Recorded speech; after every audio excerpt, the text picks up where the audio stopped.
Hey, Dr. Berg here again. In this short video, I'm going to talk about pleasure foods.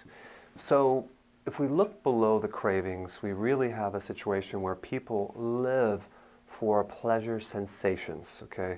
So they're always trying to relieve their body stress by eating certain foods. So the reason or the problem that people are trying to solve when they're eating these bad foods is to relieve stress, satisfy hunger, overcome upset or fatigue or even pain. So this is really what you need to ask yourself when you're tempted with these foods. What problem am I trying to solve? Am I bored? Am I in pain?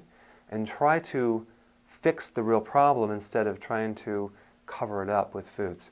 So not that you have an addiction, a craving, but people are literally addicted to the junk food, and they're in this, it's a trap. It's a total trap. Why? Because as soon as you give into it, it's going to cause you to want to eat more and more of it. There's a guy named Paul Stitt, he wrote a book called Beating the Food Giants. He was a chemist that worked for the main food manufacturing companies, and in his book, he talks about there's 22 different chemicals that they put in foods to cause you to keep eating the foods over and over and over. They're very addictive, and that's why you can't just stop eating one. You know, one is MSG, monosodium glutamate. That enhances the taste of the flavor of the food, so the food tastes better than it really is, so you can get by with eating low-quality food. So that would be one. So what happens when you have these problems and you're stressed, hungry, or tired? You become more reactive. You're not going to think in consequences. You're not going to think tomorrow. You just want it now. I was at an event last night, and they had cake, and they had these incredibly delicious chocolate chip cookies out of the oven. I mean, they're warm, they're soggy, the texture is incredible, the smell, the aroma in the air. And then they had this bread out of the oven as well, freshly made bread, okay? So you have all these people, and I'm watching them, and they're just like a magnet, just like they smell it, and they go over there, and everyone's like eating all these foods, and they're not even conscious about doing it. They're just like doing it without being aware what they're really doing. And then when they eat it, they're like, oh my gosh, what did I just do? So food does tend to affect people, and it triggers various responses that cause hormones to be affected. Now, the hormones that are affected are serotonin and this other hormone called beta endorphins. So when the serotonin hormone goes down, you'll tend to, through stress or being upset or hungry, your body doesn't have words to talk to you. It will talk to you through cravings. So any type of body craving, it's your body's way of communicating it wants something, but it's not going to be able to tell you exactly what it wants. Instead of saying, I want kale, it'll say, give me something sweet right now. You know, so you'll have just this urge, this impulse to eat something that you know you shouldn't be eating, okay? So there's a chemical imbalance that occurs with cravings. There's also a nutrition balance. When you're deficient in minerals, especially potassium, you won't have that stability with blood sugars. So blood sugars is another effect, because when the sugar goes down in the body, what you need to be doing is correcting that, but your body won't tell you that. It'll just say, eat sugar now. Because the body only thinks about quick fixes, not long-term solutions. It wants to relieve the pain now. So it'll tell you just to quickly eat something sweet, and then you get the sugar up, and then it goes down again, and goes up and down and up and down. Okay, so people will satisfy that. So what I'm saying is that try to increase your awareness. So the next time you crave something, or next time you go to a bakery, try to find out what you're trying to solve. Are you trying to release stress? And be aware of what you're eating, and realize that this could block fat burning for at least 72 hours. Not just 80 calories, but a longer term effect, because insulin, if insulin is triggered in the body and your metabolism is slow, it can block fat burning for up to 72 hours. Okay, not just from even a small amount of something sweet, not just like an hour. So we have this situation where you crave, and then it affects the hormones, and then your body will start giving you cravings, okay? So now, when people are depressed or they have anxiety, they go to their doctor, and the doctor tends to give them a prescription drug, okay, whether it's Paxil, Prozac, Effexor, all these psychotropic drugs. Now what happens, the way these work is they take that small amount of hormone you have left, a little bit of serotonin, for example, and they cause it to, and they recycle it. So it helps you recycle that last drop you have over and over and over to make it appear that you have more than you really do, but in fact you have a smaller amount, okay? Now, sometimes when you do blood tests, it won't show up on a blood test, and that's another reason, but I'll get to that in a moment. I want to focus on this right here. So, when you take these psychiatric drugs, all they do is they fake your body out and make it think it has more than it really does. So you feel better, right? So all the people come in and they'll tell me, oh yeah, I said, you're on psych drugs. Yeah, and it's like, it's working for me. It's really working. I said, define working. What do you mean working? Oh, I feel better. I says, yeah, you're going to feel better if you take cocaine, but it comes with a package. So the side effects from psychiatric drugs are not only serious side effects of the brain, toxic brain side effects, and in fact, nearly all of the shooters in the schools were on some type of psychiatric drug. And that's a big side effect too. And that's nothing that the media is talking about, but it's a total direct link. But it also will cause you to be wooden, and you're like not there. I can tell when someone's on a psych drug because they're not fully there. They're a little bit delayed. And so it makes your emotions wooden, causes weight gain, and there's just many, many other side effects from suicide to aggressive behavior to all sorts of things, health-wise. So there's side effects, and there's also something else called receptor downgrade. Now, what does that mean, receptor downgrade? Well, the little receptors that receive that hormone over a period of time become downgraded. So when you take this drug, over time, you're going to need more and more and more and more of it to create the same effect. So that small dosage no longer works. And it's so funny because doctors will say, well, let's just take this short term for the crisis, and then we'll have you come off of it. Well, you're never going to come off that stuff as far as the doctor is concerned because you're going to need more and more of it. It doesn't get better with time, it gets worse. So unless you're doing something to correct the real problem, you're going to be hooked on it for a long, long time, and then it's going to eventually not work at all. So long term, it's a bad solution. But the doctors really never cover the actual correction of the real problem, which has to do with food. They don't talk about your eating. They don't look at the effect of all these junk foods or sugar or refined carbs.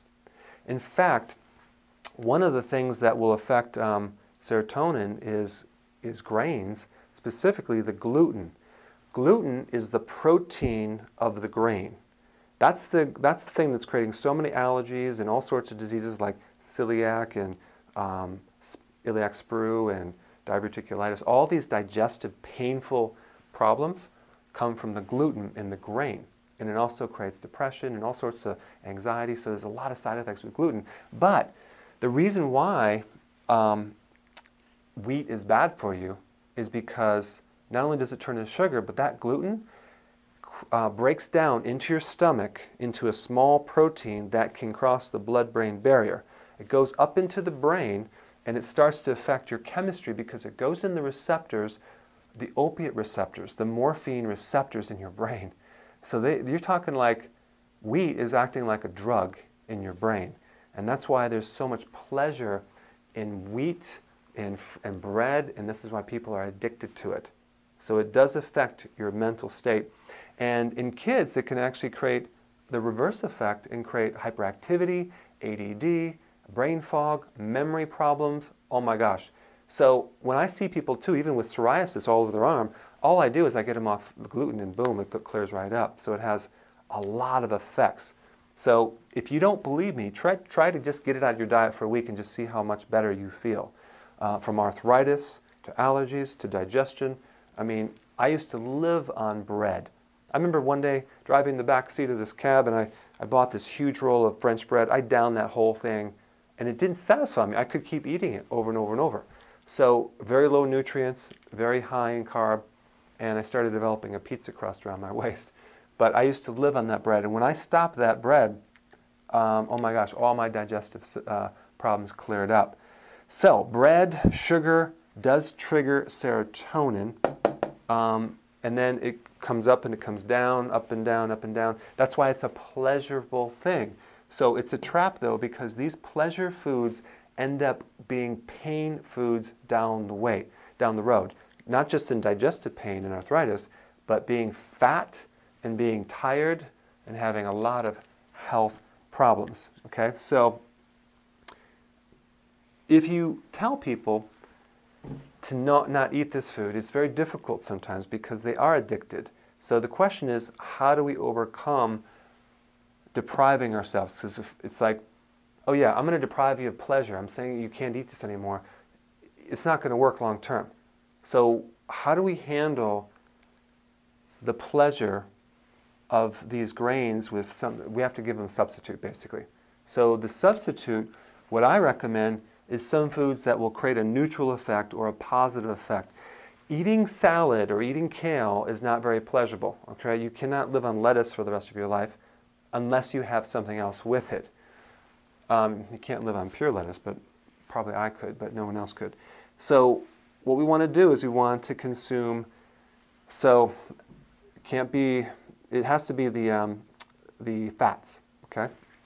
So we want to increase the fat in our diet. Why? Because fat is a satiety effect on the body. It creates a satisfaction, and it satisfies certain hungers, and it makes you feel better. And so that's pretty much what I do.